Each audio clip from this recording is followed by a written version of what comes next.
విడు మొరటోడు అని వాళ్ళు వీళ్ళు ఎన్నెన్ని అన్న పసి పిల్లవాడు నవ్వాడు.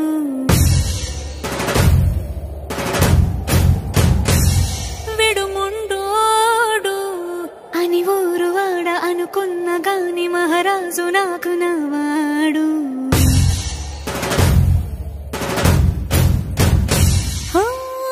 మాట పెడుసై